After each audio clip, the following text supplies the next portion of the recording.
In tonight's Coal House, conflict at the coalface, Put it anyway, yeah, there's no room. It's always stories here, isn't it? examination at school, Fail, you'll remain here till you're 14 years of age. and final exercise for the Home Guard. Get us started!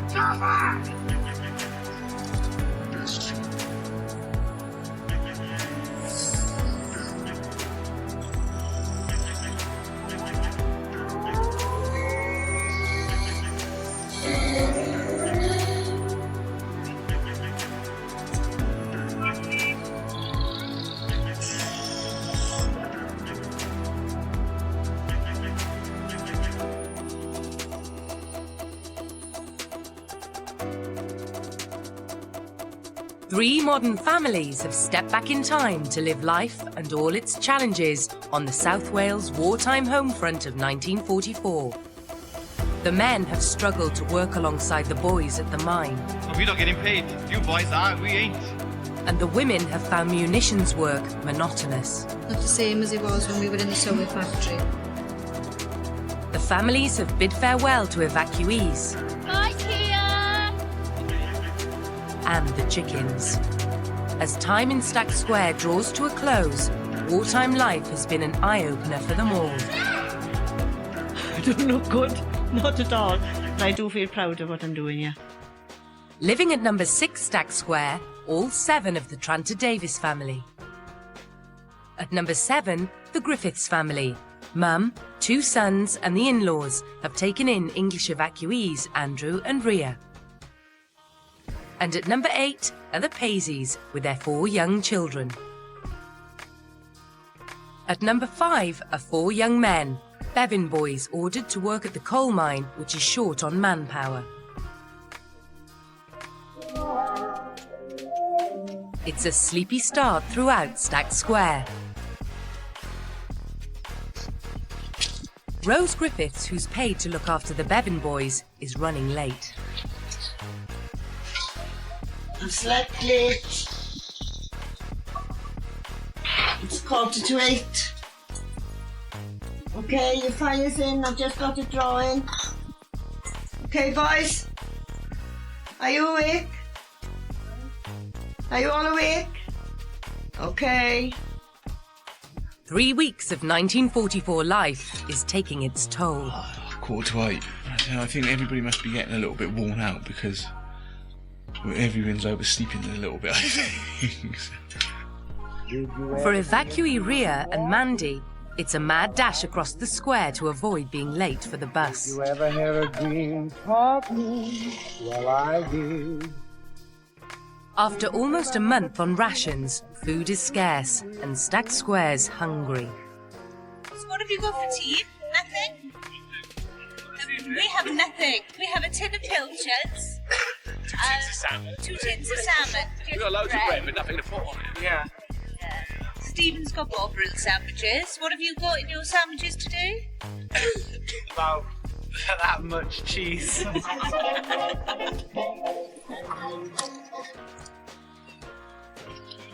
The men and boys walk the final mile to the pit. A tough day lies ahead as the pressure is on to meet coal production targets.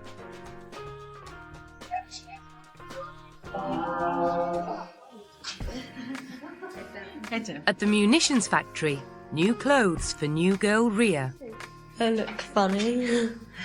These factories were full of high explosives, so daily checks ensured that nothing that could spark an explosion was taken in. Even lipstick was banned because it contained glycerin. Thank you.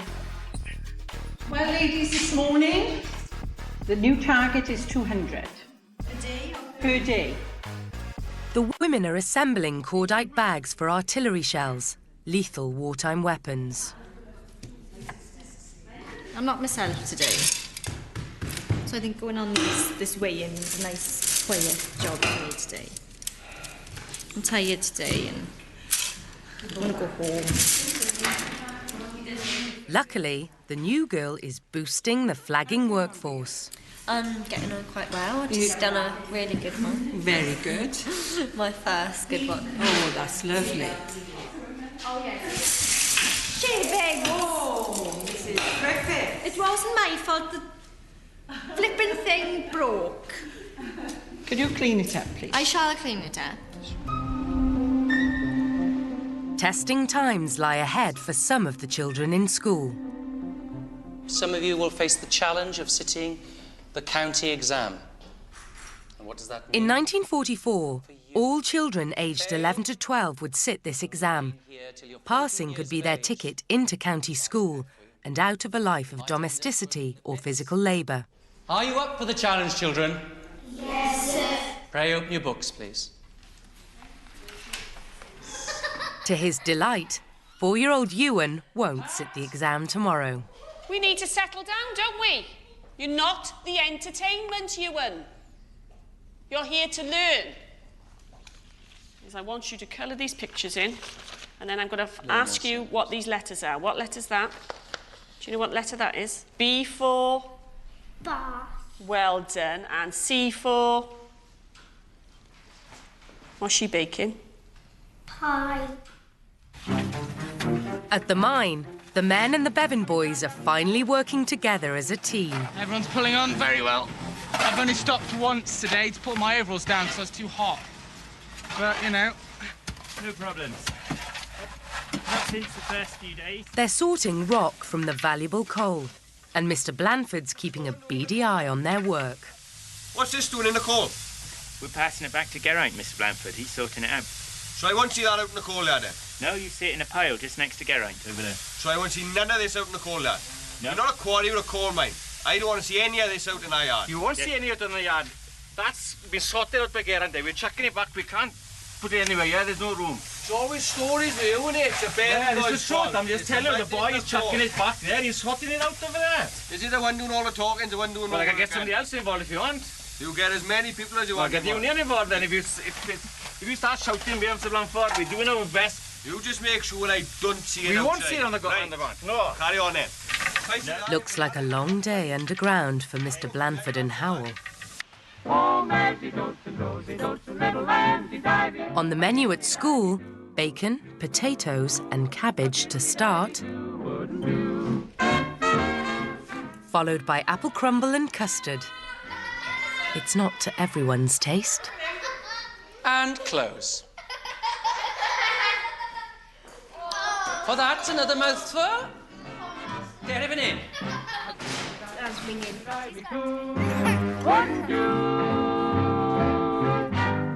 Canteens were compulsory in wartime factories. The cheap, nutritious meals were a valuable supplement to rations, but the women are less than appreciative of their liver. Just eat the potatoes then. I'm so disappointed. I am really gutted. There's no food in the house anymore because there's nothing in the shop to cook food with. You come to work thinking, oh, at least I'll have food in work, and you get this. What is it? It just looks like a turd. There was gravy, rejected by the Navy in the store, in the store. There was gravy, rejected by the Navy in the quartermaster's store.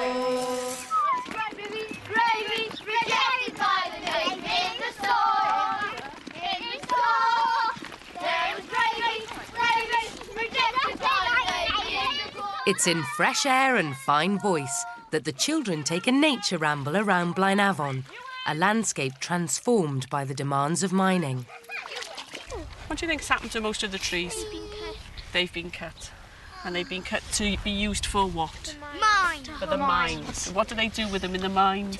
They use them to hold up the roof. They're going to fly on me. Hold the tunnels up, that's right. It's the end of the women's shift, and the inspector's been tipped off that something's missing. Today, ladies, we shall be doing the same as we've done previously, and searches will be conducted.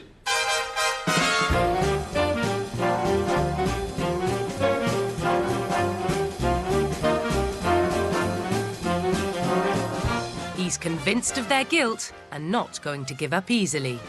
Ladies, I am disappointed. It appears there are items missing from the factory.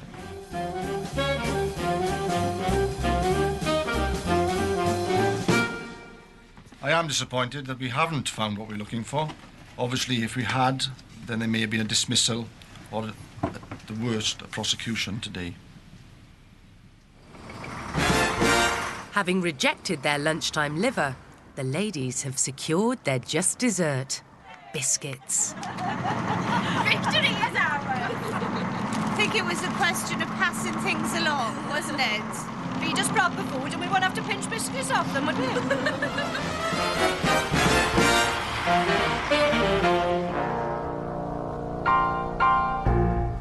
Howell and the men are heading home, but first Mr. Blanford has some news. Been a little bit of an improvement day on day. The only bad news is you're off the call tomorrow. You've been called down for battalion exercises. For those in the Home Guard, refusing duty was not an option. So there's no way we can get out of this then? No.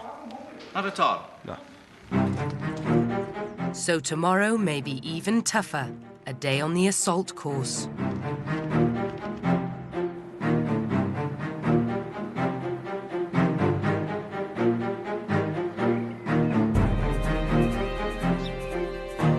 Back at Stack Square, the tea-time topic of conversation is Bevan boys and personal hygiene. Want to say that? Because I just went out and suggested that the Bevan boys have a bath tonight. You're having a bath. And they said we bath every night. You don't bath every night. You can't bath every night and smell that bad. They're boys, man. That's boys smell. Thank heavens for little girls then.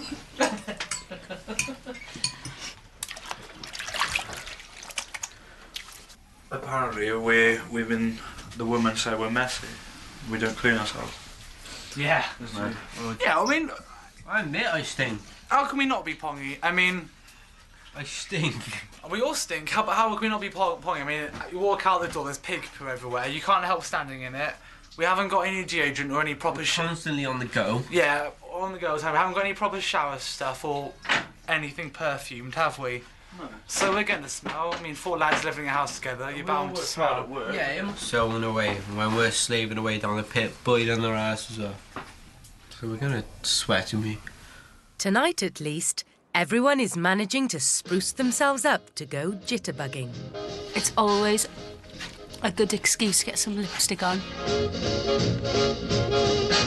I'm really excited about going dancing tonight because it's the jitterbug. Mind you, when they demonstrated it last week, it looks impossible, so... I was ridiculously bad last week doing the foxtrot and Geraint was quite good. So I have got something to prove now this week, haven't I? I've got to prove that I can do just as well as him. Jitterbugging isn't really my style. It's usually a bit of a mosh pit somewhere in some dingy place. Not jitterbugging.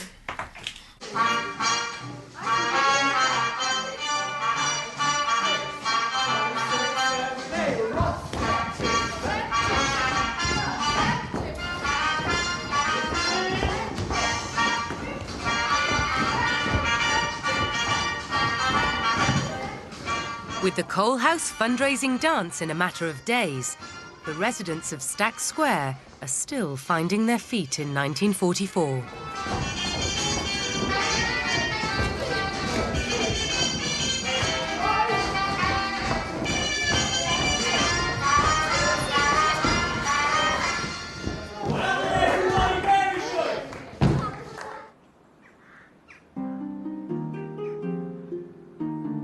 It's another dark morning, but the families wake up to brighter news.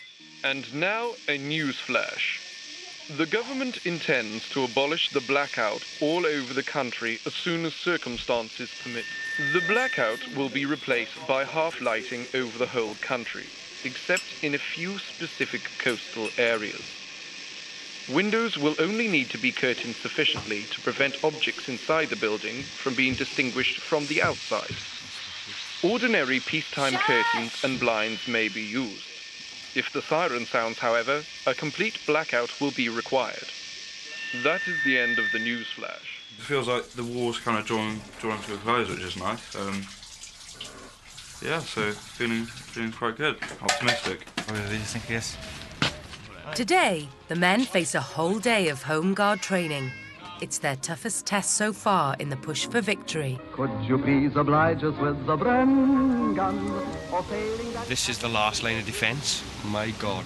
we've got some ammunition in a rather damp. A few dodgy haircuts in there. Right then. Morning, men. Glad you could all turn up for your exercises. I'm going to be looking for strength of character. Mental strength, physical strength. If we can hear you complaining about the exercises, we would suggest that you're not working hard enough. You have breath in your body to complain, you have breath in your body to try harder. Do we all understand? Yes, Sergeant. Hey, do you all understand? Yes, Sergeant! Better. Right. You've got 5 minutes. All free of contraband. All clear contraband. Free of contraband. Clear of contraband. At the munitions factory, the production line is now running like a well-oiled machine. So if you two ladies now do as many ignites as you can. Yeah. So I want to try and complete everything that we've tied so far. But the women's main concern is Annie's subtle attempt to educate Rory and the Bevan boys in the basics of personal hygiene. You told me perhaps you should have a word with them and tell them they smell. Yes, but there's a way of telling people things. You're offended. They're very offended. I didn't realise because Jack was really upset. He came in and he said, "You said that we smell." Well, apparently they've had a bath every night. Apparently. Oh, they haven't. They did look clean now. Whatever we did or said, it worked because they did. Okay, however Annie put it to them. Did you put it politely though, Annie, or did you just say bluntly? Smell. You told me to say. You told your boyfriend, did you? It's not my boyfriend. Beryl, it's not her boyfriend. I did, yes, I did tell Rory that he's fine. He didn't really react. I think it was the others that reacted a bit more than he did. But I don't really care because they washed, so they don't smell anymore. Come on. Get out, get down, get down! By 1944, Home Guard battalions had been transformed from unfit men with rusty pitchforks to skilled, well-equipped units.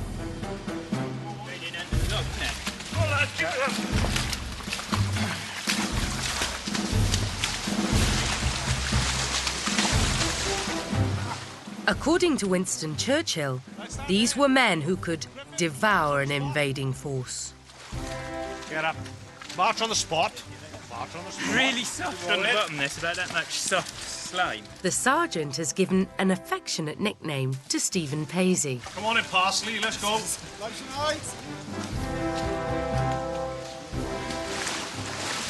Parsley, you just splashed water on me, young man. It's called sweat. Go on, David. I said climb it like a ladder. Parsley, get over there. There. It's our market time. Hey, stop talking, you two. You're obviously not working hard enough. I prefer to just do it all in one go. Looks like something out of the Moulin Rouge. Has you ever seen anything like that before, Sandys? No. No. Stand still. You people are starting to wind me and Mr. Blanford right up. All right, gentlemen, yes? This is your last chance. When I say B, you lift your left leg up. When I say R, you drop your left leg and lift your right leg up, okay? Let's try it. B, R. B, R. Brrrr! Sharper! Brrrr! Right, get to the start again. Let's go! Get away! Next obstacle. Go! Over it. Hurry up! For the older children, it's D-Day at school, the county exam. County School. You may now turn over the page and commence. There will be no talking whatsoever during this examination. You may start.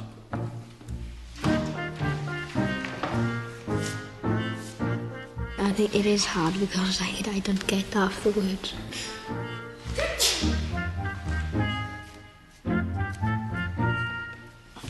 All the revision I was doing has helped with the test. Okay, at least a quarter of it right. Maybe not get any of it right, but oh well. For the ladies, The Coal House experience has offered a real understanding of the pressures on women in wartime Britain. But it really does, it sends you back to what they used to go through. And I think that's why, I think we go through it, we think, well, they used to do it, so why can't we? I think we've taken on every challenge that have been given to us in these few weeks, because at the end of the day, it's what they did during the war. They just got on with it. My mother is the only child, had to do a hell of a lot around the house. So I can remember my mother saying to me, you know, from the age of about 12, she had to cook a roast dinner. Bearing in mind I'm now 37 and it was the first time I've ever cooked a roast dinner.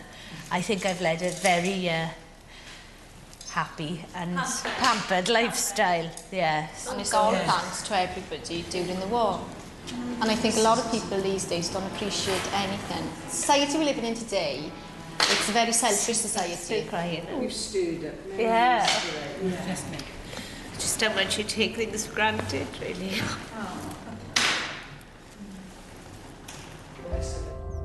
At Stack Square, Natalie's also contemplating the lot of the wartime housewife. I think they did get despondent during the war. And I think people always look back with rose-tinted glasses, don't they? It must have been horrendous. It must have been horrendous. The stress levels must have been sky high. Oh no, pig out! Naughty boy. Naughty boy.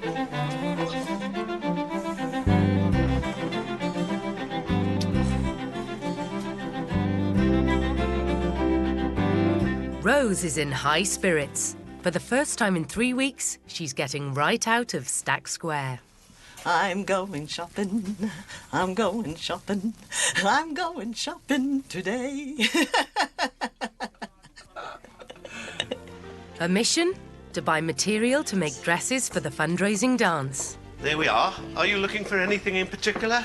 I mean, none of us are really big, sewers. Oh, I don't know. You see, they're youngsters, they're teenagers, and you've got to be so careful. On this one here? OK, I'll have a yard of each, and then, OK. and then we'll just see what Absolutely we fine. can do. And the Vella, how much did you say this one? Well, I'm sure they'll be really excited by your choices. Yes, I'm sure these will look lovely. Well, we'll soon see, won't we? I want 11 and 10, please. Lovely, thank you.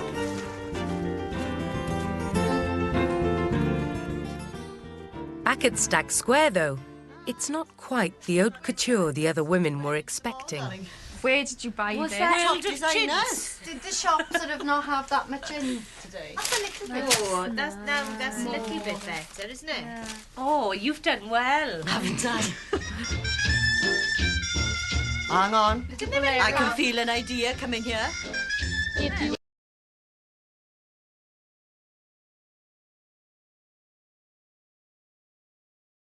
Makeup rhyme, guarantee you one real good fine time. Drinking rum and smoking. The exam finished hours ago, but there's still one question that's got everyone stumped. I think so. The donkey something in a field. Yeah. What do you call it? Whinnied. Kate, did you have a question about what sound a donkey makes? I put a donkey runs in the field. Donkeys are really not known for their running, are they? Yeah. What's the question? What does a donkey sound like? On your point time? No, E-R. Well, it does go E-R, doesn't it? Yeah. I put That's what I thought. neigh, because donkeys are like a small horse, so neigh. Horses neigh. Yeah. Donkeys go E-R. Prize in store for Stack Square. These lights are going to come on for the first time in 5 years. So that's something for us to see. 5! Little big cheer when they come on, is it? 3, 2, 1. In 1944, the end of the war was in sight, and in parts of Britain, the streetlights could be turned on again.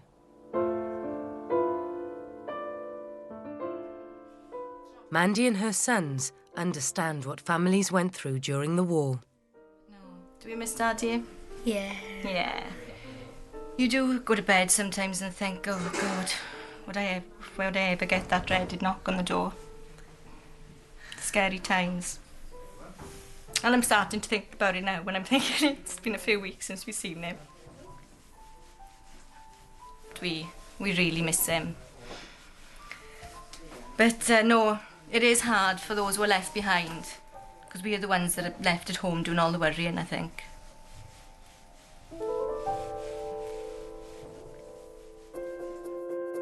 Next time in Coal House, it's goodbye to the pigs. Come on then. Day of reckoning at the mine. Pence, boy.